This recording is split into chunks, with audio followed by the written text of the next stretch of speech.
నుండి ఒక క్లుప్తమైన సందేశాన్ని రాత్రి మనము కొద్ది నిమిషాలు విందాం. దేవునికి మహిమ కలుగునగాక. దినవృత్తాంతాలు, 2వ దినవృత్తాంతాల గ్రంథము 26వ అధ్యాయము.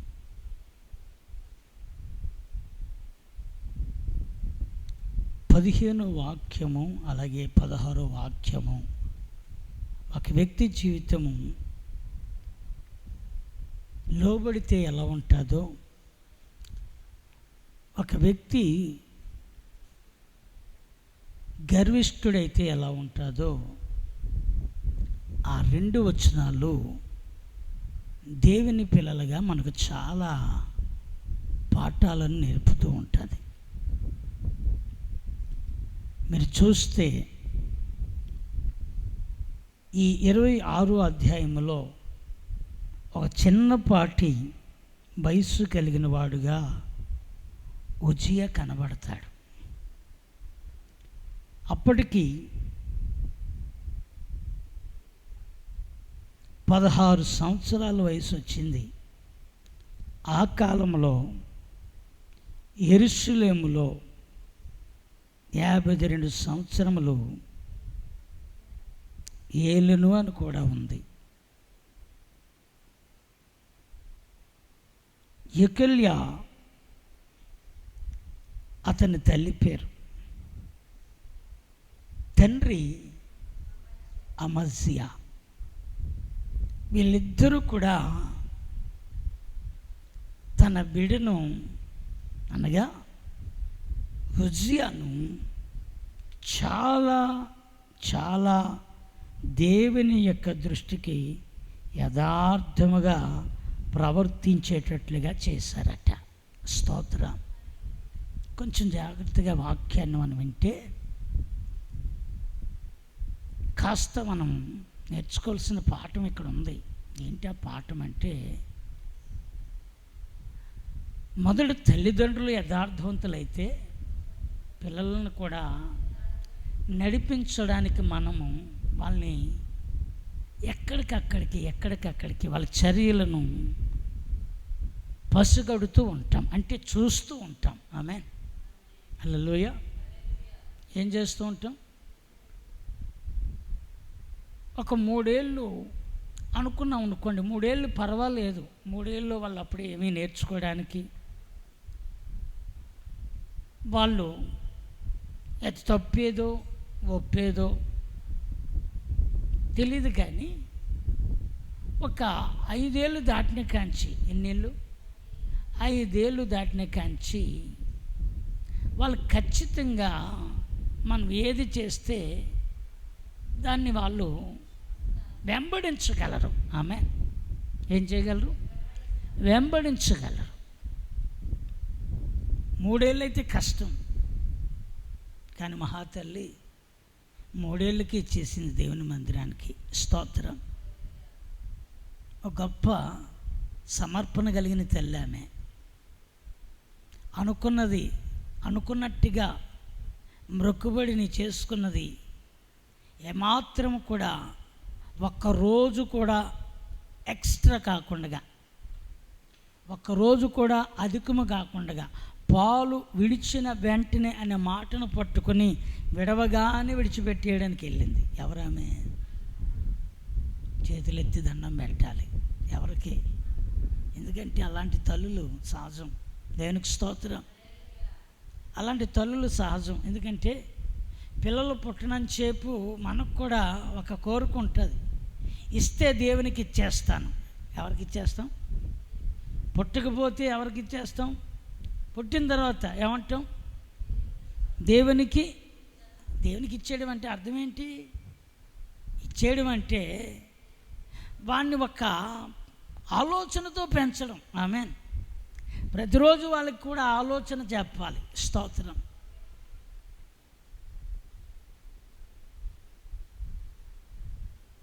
ఓ తల్లి పిల్లలు లేరు, చాలా కాలం అయింది పిల్లలు లేరు.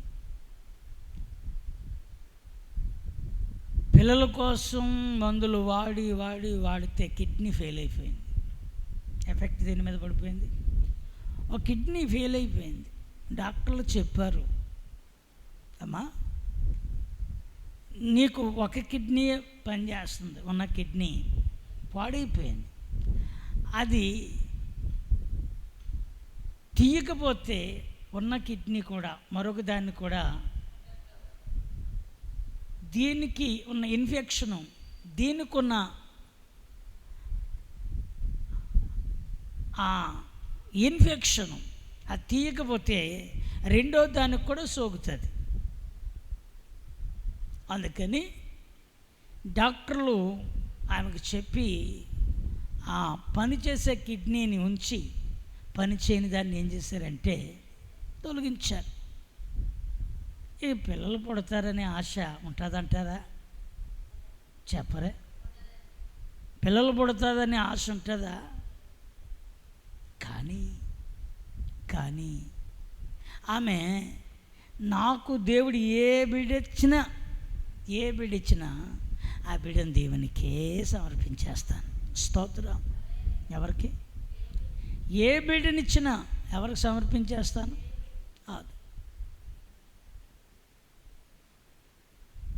ఆమె అన్నట్టుగా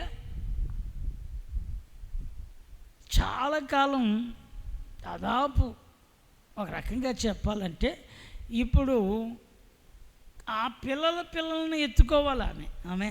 ఎవరి పిల్లల్ని? పిల్లల్ని ఎత్తుకోవాలి.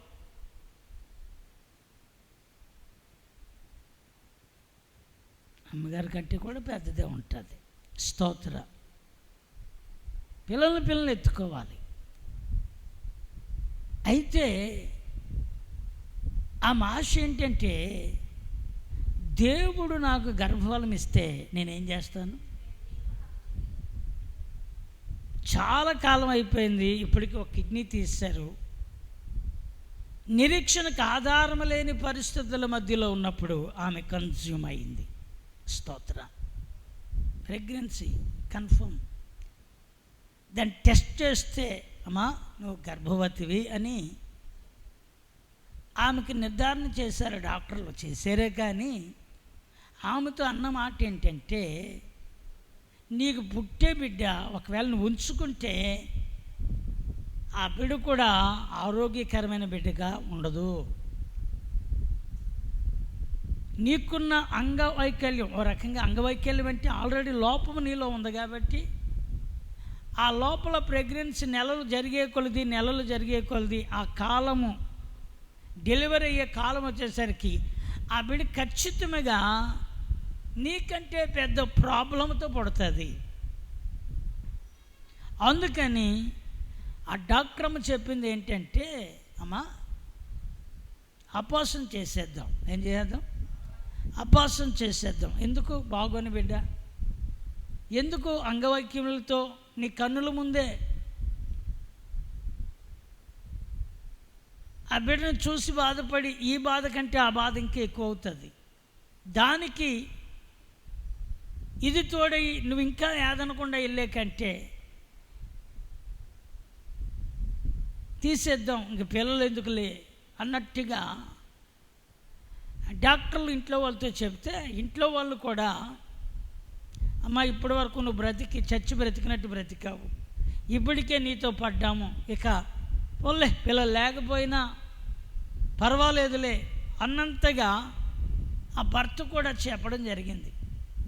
అయితే ఈమెకి ఎందుకు ఇంత నమ్మకం అంటే, నేను ఆరోగ్యంగా ఉన్నప్పుడు దేవుడు నన్ను దర్శించలేదు, కానీ నా అనారోగ్య పరిస్థితుల్లో నేను ప్రభువుని అడిగినప్పుడు, ఒక బలహీనత నా శరీరంలో ఉండి దాన్ని తొలగించినప్పుడు నా ప్రార్థన ఆలకించి నన్ను ఆయన దర్శించాడు.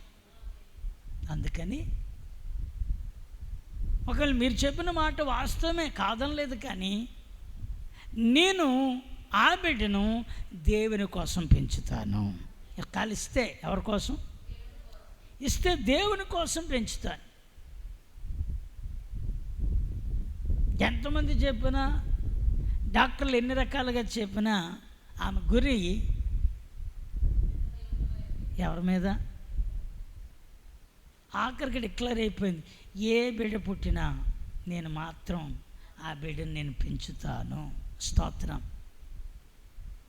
ఇక నా మాటను మీరెవరో నన్ను బాధించొద్దు అని ఆమె వాళ్ళందరినీ కోరుకొని ప్రార్థన చేసి దేవుని అడిగి దేవుని మందిరానికి వెళ్ళి ఆఖరికి ఆ నెలలు అయ్యాయి.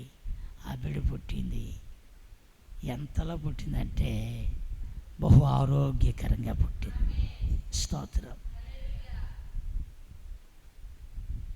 ఆ బిడ్డకి నువ్వు ఉద్యోగం చేద్దిగానమ్మా, నువ్వు బాగా చదవాలమ్మా, నువ్వు బాగా చదివి పెద్ద ఉద్యోగం చేద్దువుగానమ్మా అనలే. ఆ పెంచలేదు అలాగా.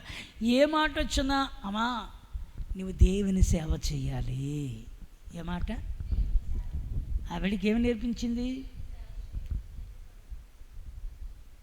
తీరా వయసు ఎంత ఉంటుందో తెలుసా? 11 సంవత్సరాల వయసు ఉంటుంది.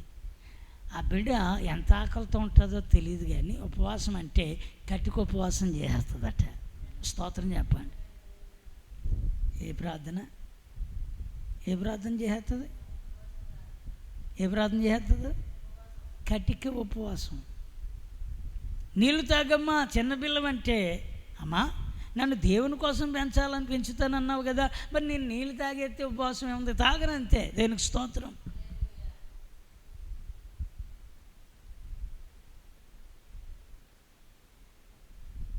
ఇప్పటికి 11, 12 దగ్గరగా 11, 12, 10 స్తోత్రం చెప్పండి. హల్లెలూయా. ఎందుకు నేను చెప్తున్నాను ఆ బిడ్డని గురించి అంటే, వాళ్ళు అంటారు మాతో పాటు రాత్రంతా ప్రార్థనలో ఉంటుందండి ఈ బిడ్డ. ఆన్లైన్ ప్రేయర్ అంటే నిద్రపోదండి, మేము నిద్రపోమని అంటాం, కానీ నిద్ర మాత్రం పోదండి. ఆదివారం ప్రార్థన మానదండి, శనివారం ప్రార్థన మానదండి. అవసరమైతే స్కూల్ అన్నా మానేస్తుంది, కానీ ప్రార్థన మానదట. స్తోత్రం చెప్పండి. ఏమానేస్తుంది?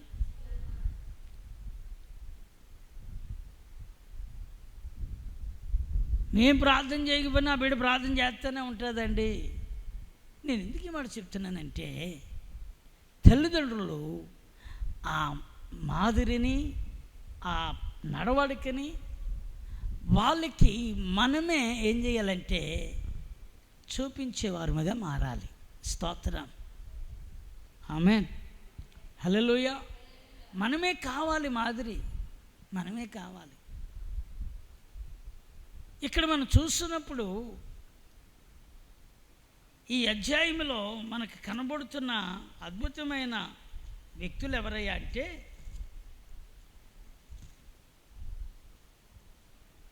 అతని తల్లి, అతని యొక్క ఉజ్జియా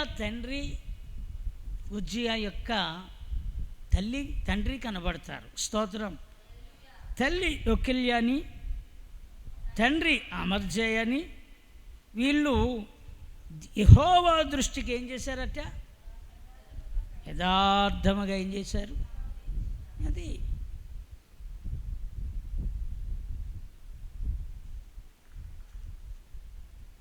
యథార్థముగా. ఎవరి దృష్టికి? ఎందుకు దేవుని దృష్టికి యథార్థంగా ప్రవర్తించాలి? దేవుడు చూస్తాడా? చెప్పరే. దేవుడు చూస్తాడా? చూస్తాడా? నిజమేనా? మరి చూసే దేవునికి మరి మనం కూడా ఎలా ప్రవర్తించాలి?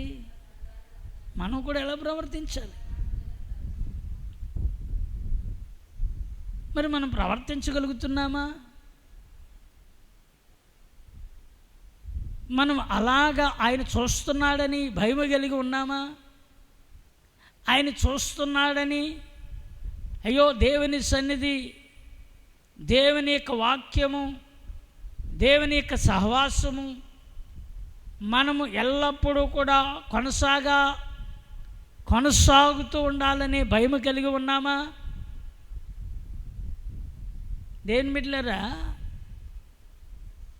ఆశీర్వాదం అంటే భూ సంబంధమైనది కాదు. నేను ఒక దినాన్ని ఆయన ఎదుటి నిలబడే దినం ఒకటి ఉంటుంది. ఆ దినాన్ని బలా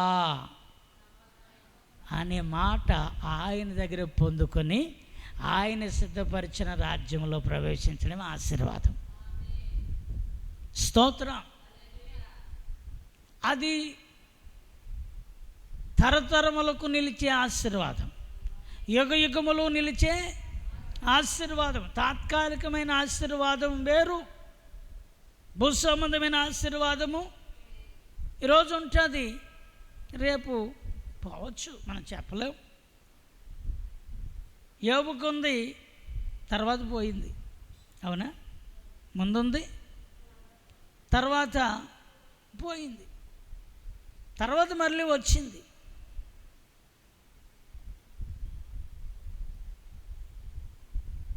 మనకు మరలా వస్తుందని చెప్పలేము. దేవునికి స్తోత్రం. అది నిత్యము ఉంటుందని కూడా మనము చెప్పగలమా? చెప్పలేము. హల్లెలూయా.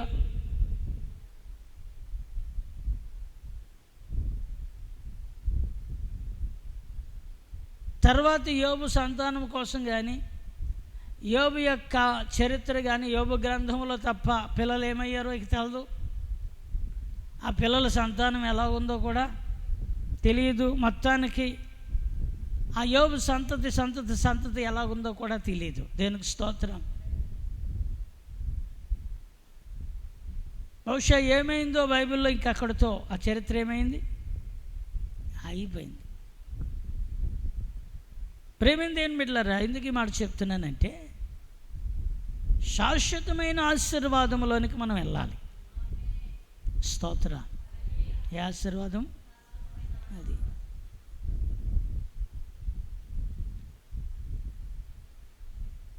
అందుకే అంటాడు,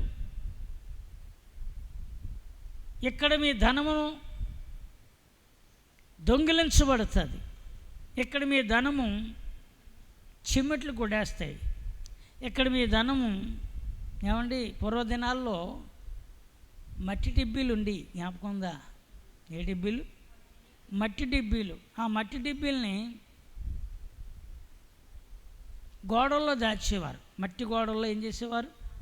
దాచి అందులో నాణ్యాలు అందులో వేసేవారు. అయితే అందులో కొన్నిసార్లు నాణ్యాలతో పాటు కాగితాలు కూడా వేసేవారు. కానీ కొన్ని దినాలు అయ్యేసరికి ఆ డిబ్బీని ఆ గోడలో నుంచి తవ్వితే నాణ్యాలే ఉండి కాగితాలన్నీ ఏమెట్టేసి చెదలు పట్టేసి,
అయితే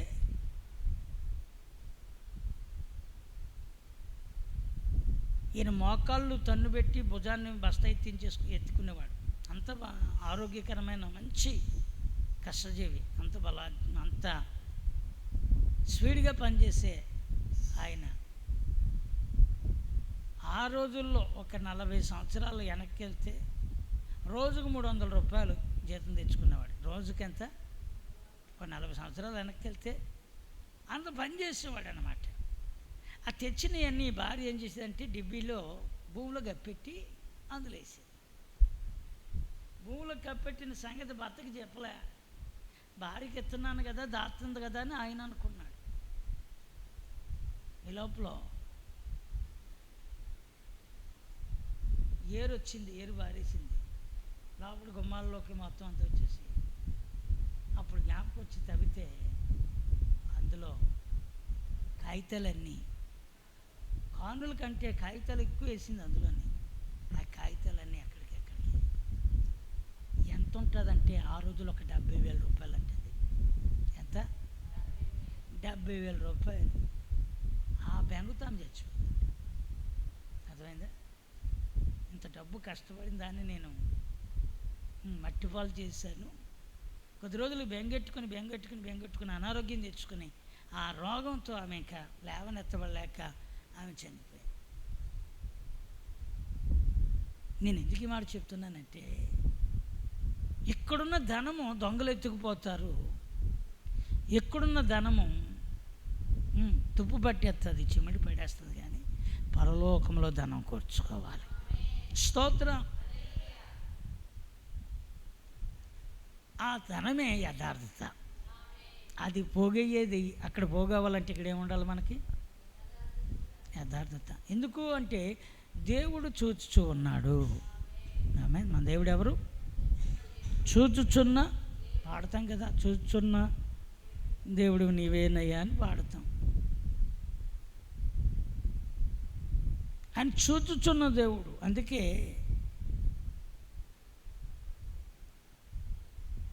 మనం అనుకుంటాం నేను చేసే అన్నీ మనుషులకు మరుగుగా ఉండొచ్చు, కానీ దేవుడికి కనబడకుండా ఉండగలమనే భయం మనకు ఉండదు. దేవుడు చూస్తున్నాడు, ఆయన చూడలేదేమో అనుకునే ప్రవర్తిస్తాం. కానీ ఇదిగో ఇక్కడ ఉజ్జియా ఎన్ని సంవత్సరం? 16 ఏండ్ల సంవత్సరంలో 52 సంవత్సరాలు యూదారాజుగాను ఇశ్రాయేలీలందరికీ అతడు రాజుగాను పాలకుడుగాను అతడు ఉన్నట్లు మనం చూస్తాం. దేవునికి స్తోత్రం. వాక్యంలో ఉంది, 5వ వాక్యం చివరి మాటలో ఉంటుంది, అతడు యెహోవాను ఆశ్రయించినందు కాలము దేవుడు అతనిని ఏం చేశాను అంటే వర్ధిల్లడం ఇప్పుడు ఎవరి చేతిలో ఉంది? మన చేతిలో ఉందా? మనం పొద్దున్నీ సాయంకాలం దాకా వదలం. రే ప్రార్థన అంటే ప్రార్థన నువ్వు చేయి, ఎవరు చేయి ఎవరు చేయి, నువ్వు చేయి అంటాం. భార్య ప్రార్థనకు రండి అంటే పళ్ళు పట్ట కొరికే వాళ్ళు ఉంటారు. ప్రార్థన అనేసరికి మాట మార్చేసే వాళ్ళు ఉంటారు. ప్రార్థన అనేసరికి వెంటనే రియాక్షన్ మారిపోతుంది. అప్పుడు దాకా బాగానే మాట్లాడతాడు. భార్యాభర్తలు ఇద్దరు బాగానే మాట్లాడుకుంటారు. ప్రార్థన అనుభూతాడికి ఏమొచ్చేస్తుంది? కోపం వచ్చేస్తుంది. మాట మార్చేస్తాం, మాట తొలగిపోతుంది. వాక్యం ఏం చెప్తుంది? అతడు వర్ధిల్లేను. అతడేమయ్యాడట? ఎప్పుడు వర్ధిల్లేను? అది ఎవరు వర్ధిల్ల చేయాలి? ఆయన వర్ధిల్ల చేయాలండి ఏదైనాను. స్తోత్రం. ఆయన వర్ధిల్ల చేయకపోతే నువ్వు ఎంత పెద్ద జ్ఞానవంతుడివైనా, ఎంత విద్యావంతుడివైనా, మనుషుల మధ్యలో నీకు ఎంత చాకచక్యం, చమత్కారం, నేర్పరితనం, మాటకారితనం ఎన్ని ఉన్నా సరే అవేమీ పనిచేయ, ఫెయిల్ అయిపోతాయి. ఎందుకు ఫెయిల్ అయిపోతాయంటే ఎక్కడో కాడ అవి నిన్ను నష్టములోను నాశనములోను అవి నిన్ను పడగొడేస్తుంటాయి. అందుకే నీ మట్టుకు నువ్వు కాదు, దేవుడే వర్ధిల్ల చెయ్యాలి. స్తోత్ర. వాక్యం ఎందుకే చెప్తుంది, యెహోవా ఆశీర్వాదము ఏమవుతుంది? యెహోవా ఆశీర్వాదము ఐశ్వర్యం ఇస్తుంది. నరుల కష్టము దానికంటే ఉందా? వాక్యం చదవండి, సామెతల గ్రంథంలో చూడండి. ఊరికినే చెప్పే మాటలు అయ్యి సరదాగా చెప్పుకునే మాటలు కాదు కదా. స్తోత్ర.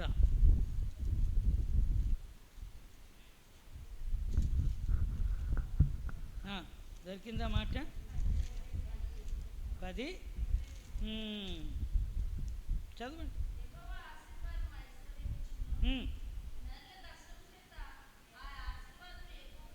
దేవునికి స్తోత్రం. యెహోవా ఆశీర్వాదము ఐశ్వర్యం ఇచ్చును అని ఉంది. అంటే ఒక వ్యక్తి నమ్మకత్వాన్ని బట్టి, యథార్థతను బట్టి నీకున్న కొంచెమైనా సరే దేవుడు దానిని దీవించి విస్తరింపు వర్ధిల్ల చేయగలడు. స్తోత్రం.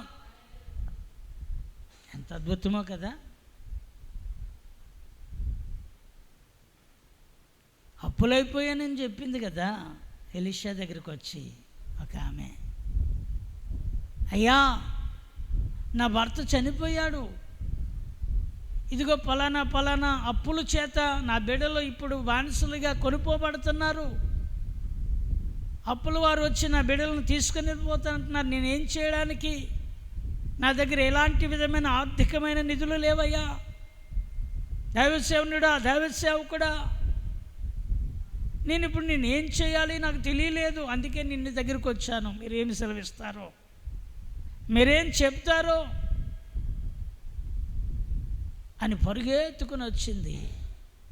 ఎలీషా అంటాడు, అమ్మా నీ ఇంటిలో ఏమన్నా ఉందా?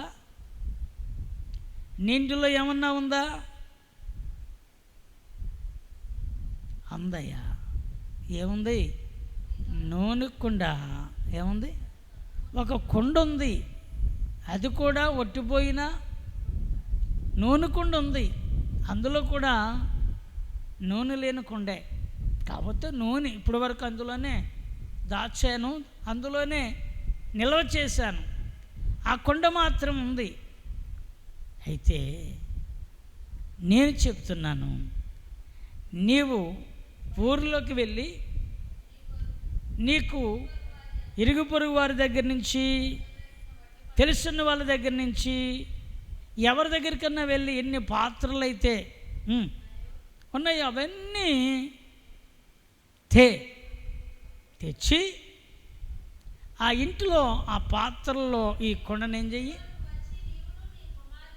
నీవును నీ కుమారుడును ఏం చెయ్యండి, లోపల ఉండి తలుపు మూసి ఆ పాత్రలన్నిటిలో కూడా నూనె పోసి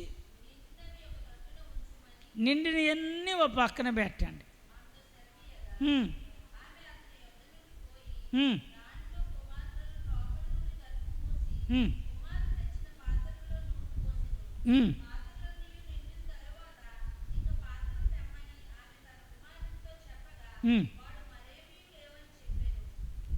చాలమ్మా. ఆమె దైవ సేవకుడు ఏం చెప్పాడో దానినే చేయడానికి సిద్ధపడ్డాది. ఆమె చెప్పండి, అర్థమైందా? ఎవరు చెప్పింది? ఈరోజు చాలాసార్లు దేవుని సేవకులు చెప్తే ఒక సేవకుడిగా నేను మీకు ఇవ్వను, కానీ ఇవ్వగలిగిన ఒక ఆయన ఉన్నాడని చెప్తే ఈరోజు ఆ మాటని ఎక్కడ పెడుతున్నారు? మనసును పెడుతున్నారా? మర్చిపోతున్నారా? చెప్పాలి. ఏం చేస్తున్నారు? మర్చిపోతున్నారని చెప్పడం కంటే వీళ్ళు మాట వినాలా, వీళ్ళ మాట వినాలా? ఈ మాట వింటే అది జరుగుతుందా? మర్చిపోవడం వేరు, కానీ రోజు మర్చిపోతారా అండి? రోజు మర్చిపోరు కదా. అంటే ఎందుకు వినాలే అని దాన్ని అంటారు నిర్లక్ష్యతత్వం. ఏంటది? నిర్లక్ష్యం, లెక్కలేనితనం అని కూడా చెప్పచ్చు. మరో మాటలో లెక్కలేనితనం, నిర్లక్ష్యం, లెక్కలేనితనం. మరి నిర్లక్ష్యం ఎక్కడుందో, లెక్కలేనితనం ఎక్కడుందో అక్కడ సాతానుడే ఉంటాడు. ఎందుకు? ఎక్కడ దేవునికి లోబడతాడో, ఎక్కడ దేవునికి భయపడతాడో అక్కడ దేవుని సన్నిధి ఉంటుంది. ఎక్కడ తిరుగుబాటుతనం ఉంటుందో, ఎక్కడ వ్యతిరేకత ఉంటుందో అక్కడ ఎవడుంటాడు? సాతానుగా ఉంటాడు.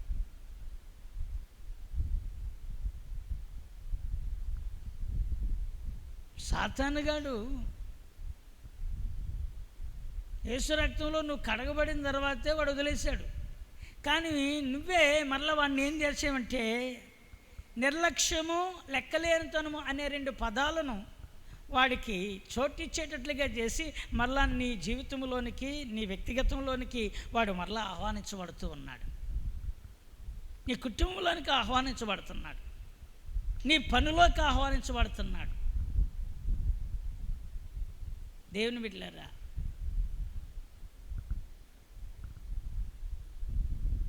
నువ్వు దీవించబడాలి అని నువ్వు అనుకుంటున్నావు, కానీ లెక్కలేనితనము, నిర్లక్ష్యం అనేది నువ్వు వదలలేదుగా. అది వదిలినప్పుడే మరలా తిరిగి దేవుడు నిన్ను ఆశీర్వదించడానికి, ఆయన నిన్ను వర్ధిల్ల చేయడానికి ఆయన తన స్థానాన్ని తీసుకుంటాడు. స్తోత్రం, హల్లెలూయా. సేవకుడు చెప్పిన మాట ఆ విధవరాలు ఏం చేసింది? ఆమె విని కావలసినవి అనుకూలంగా ఇచ్చిన వారు అందరి దగ్గర నుంచి ఆ పాత్రలు తెచ్చుకుంది.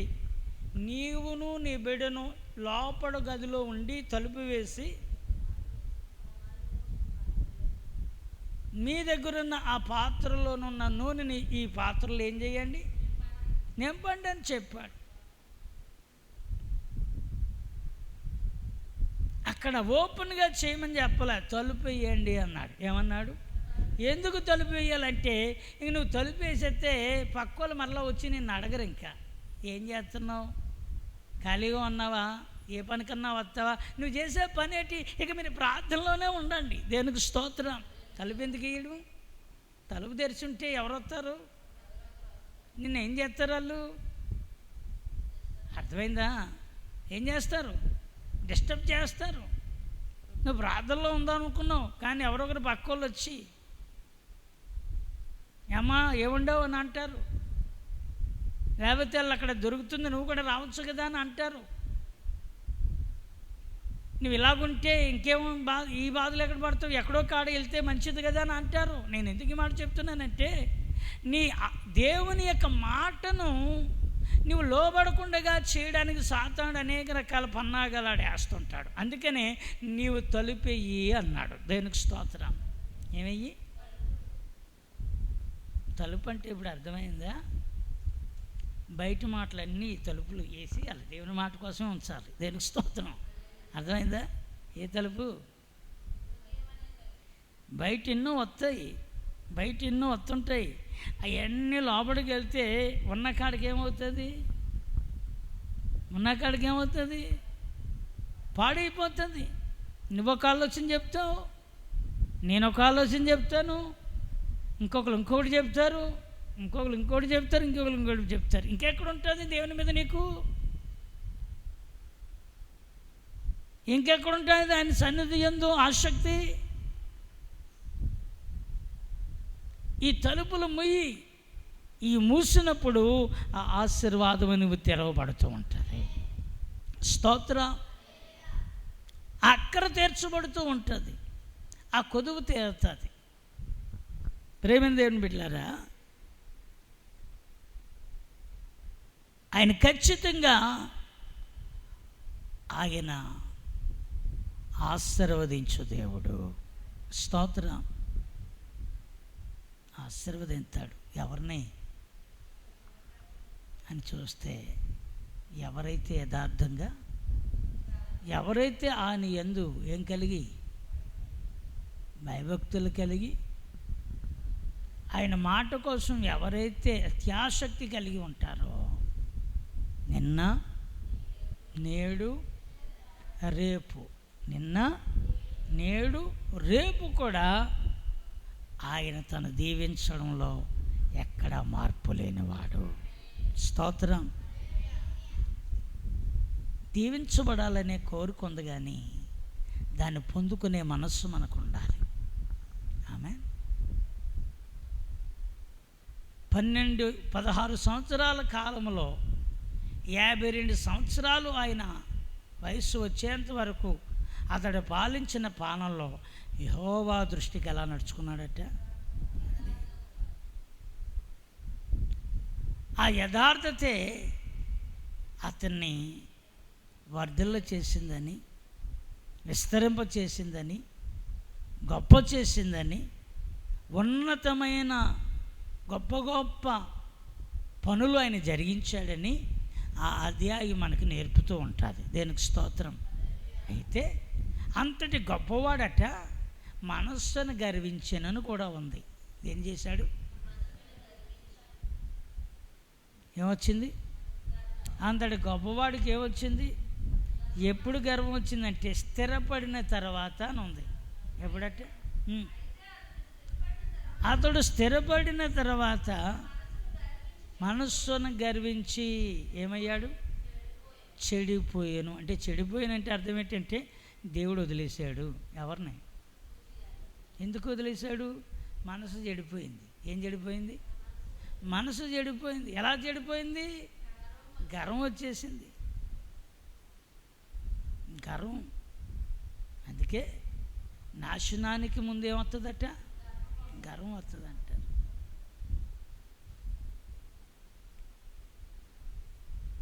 గుట్టుగా ఉండవలసిన భక్తి జీవితంలో దేవుడు అతన్ని ఏ స్థితి నుంచి ఏ స్థితికి తీసుకెళ్ళాడు అనే స్థితిని మర్చిపోయి మనసుని వచ్చి ఏం తెచ్చుకున్నాడంటే, ఇక నేను ఏదైనా చేయగలను, నేనేం చేసినా చెల్లుతుంది, నేనేం చేసినా ఎవడు నన్ను ఎదిరించి మాట్లాడడానికి ఎవడు సరిపోతాడు అన్నంతగా అతడు గర్విష్ఠిగా మారిపోయాడు. ఏమండి? ఎవరి విషయంలో గర్విష్ఠ అయిపోయాడు? దేవుని విషయంలోనే.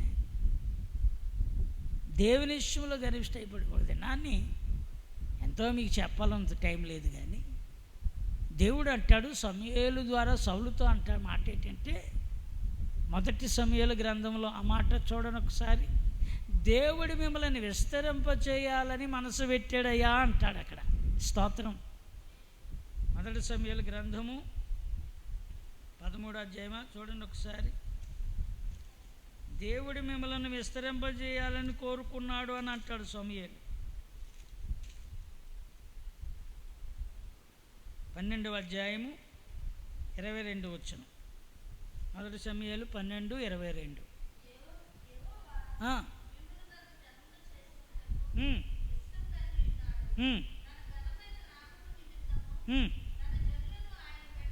అబ్బా, ఎంత గొప్ప మాట అండి. దేవుడే,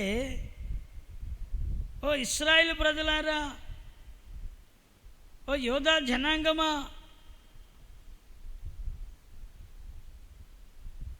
ఆయన యెహోవా మిమ్మలను తనకు జన్మగా చేసుకోవడానికి ఏమై ఉన్నాడట? ఇప్పుడు బాబు, దేవుడే మీ ఎడలు ఇష్టం చూపుతున్నాడు. ఇంకా అలాగే ఇష్టం చూపినప్పుడు మిమ్మల్ని వదిలేస్తాడా? చెప్పండి.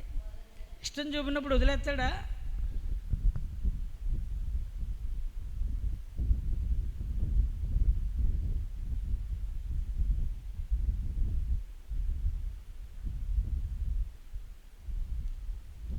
అయినా ఇశ్రాయేలు ఏమంటారు? మాకు రాజు కావాలి అంటాడు. ఏమంటున్నారు వాళ్ళు? లోక మర్యాద చొప్పున మా అందరికీ ఎవరు కావాలి? ఇక్కడ సమూయేలు ప్రవక్త ఏమంటున్నాడు? దేవుడే మిమ్మలను తనకు జనముగా చేసుకోవడానికి ఏం కలిగి ఉన్నాడు? ఇష్టం కలిగి ఉన్నాడు. ఇష్టం కలిగినాడు నష్టమైనా కష్టమైనా ఆయన భరించాడు మీకోసం. దేవునికి స్తోత్రం. ఇష్టం కలిగి ఉన్నాడట. ఎవరు? దేవుడు ఇష్టం కలిగి ఉన్నాడు రా మీ అల్ల.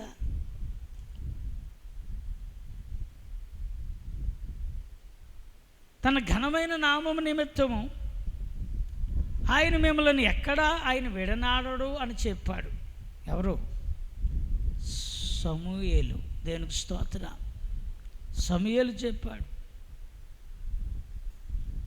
దేవుడు ఎన్నుకున్నాడు. అందుకే సౌలుని మీకు రాజుగా ఇచ్చాడు. మంచిది, దేవునికి స్తోత్రం. సౌలుని ఏం చేశాడు? మీకు రాజుగా ఇచ్చాడు. ఈ సౌలు చెప్పిన రీతిగా మీరు నడవండి. దేవుడు చెప్పిన రీతిగా సౌలు నడుస్తాడు. సౌలు చెప్పిన రీతిగా మీరు నడవాలి అని చెప్పాడు. కానీ సౌలు దేవుడు చెప్పినట్టుగా నడవడం తప్పిపోయి మనుషులు ఎక్కడ తనకు దొరకకుండా పోతారో, మనుషులు ఎక్కడ ఆ సమయంలో వారిని వదిలేస్తే వారు తన మీద తిరుగుబాటు చేసి మళ్ళా ఫిలిస్తీన్లకి సపోర్ట్ ఇచ్చి ఫిలిస్తీన్లు రేపి నా మీదకి వారిని వీళ్ళు కలిసిపోయి మొత్తానికి నా మీదకి ఫైటింగ్ చేయడం, యుద్ధం చేయడానికి వస్తారనే తలంపుతో వాళ్ళ కోసం అట్ట బలులు అర్పించేసాను అని అంటాడు. అది ఒక మాట మీరు గుర్తు చేసుకుంటే ఎంత అద్భుతం అంటే, అసలు నీ మీదకి ఎవడొస్తాడు ఆయన మిమ్మల్ని పట్టించుకోవాలని ఇష్టపడితే? స్తోత్రం చెప్పండి. మీరు ఎప్పుడన్నా మాట చదివారా ఇప్పటిదాకా? ఎప్పుడైనా చూసారా? ఆయన మిమ్మల్ని తనకు జన్మగా చేసుకున్నట్టుకు ఇష్టపడినవాడు. ఎంత మంచి మాటో రేపు చెప్తాను. ఈ మాట ఇంకా లోతుగా. దేనికి స్తోత్రం. ఆయన మిమ్మలను చెప్పండి చెప్పండి చెప్పండి చెప్పండి ఆయన యెహోవా మిమ్మును తనకు జన్మగా చేసుకున్నట్టుకు ఇష్టము కలిగి అంటే ఇప్పుడు ఆయన ఇష్టము కలిగి ఉన్నాడు కనుక నేను శత్రువుకి అప్పచెప్తాడా? బాధకు అప్పచెప్తాడా? నష్టానికి అప్పచెప్తాడా? సమస్యకు అప్పచెప్తాడా? వేదనకు అప్పచెప్తాడా? కరువుకి అప్పచెప్తాడా? పరిస్థితులు ఎలాంటి విధమైన దుర్భరమైన పరిస్థితులకు అప్పచెప్తాడా? అప్పచెప్పడు. ఎందుకంటే ఆయనే నిన్ను ఇష్టము కలిగి ఉన్నానని చెప్పినప్పుడు నీ మీదకి ఎవడొస్తాడు? నువ్వు నిలబడాలి. ఎవరి మాట విని? దేవుని మాట వినకుండా నేను పోతానండి నా ఇష్టం అండి అంటే ఇంక నీ కర్మ. ఎవడు ఏం చేయలేడు. ఇక నిన్ను ఎవడు దాన్ని ఏమండి నేను పోతాను అంటే ఎవరు పోతారు? నా ఇష్టం అంటే ఎవరికి నష్టం? ఎవరికి కష్టం?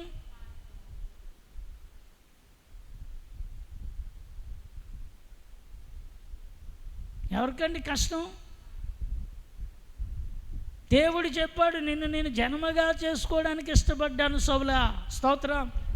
ఓ ఇశ్రాయేలు జనాంగమా, మిమ్మల్ని నేను జన్మగా ఇష్టపడ్డాను. ఆయన అందుకే తన ఘనమైన నామము నిమిత్తము ఆయన మిమ్మల్ని విడనాడడు. అందుకే వాగ్దానం ఏంటి? విడనాడడు. నిజమే. ఈరోజు వరకు ఆయన మమ్మల్ని విడనాడలేదు. స్తోత్రం చెప్పండి. హల్లెలూయా. ఈరోజు వరకు విడనాడడు. ఎందుకు విడనాడు? ఆయన ఇష్టపడ్డాడు. ఇష్టపడిన వాడు ఇంకో మాట చెప్పనా? ఇష్టపడితేనట అర్రే పర్లే అలా ఉంచండి, ఏం కాదు. ఇష్టపడితే కష్టమన్నా ఉంటామట.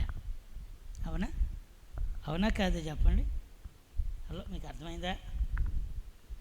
ఇష్టమున్న దగ్గర కష్టమైన ఉంటామట. స్తోత్రం.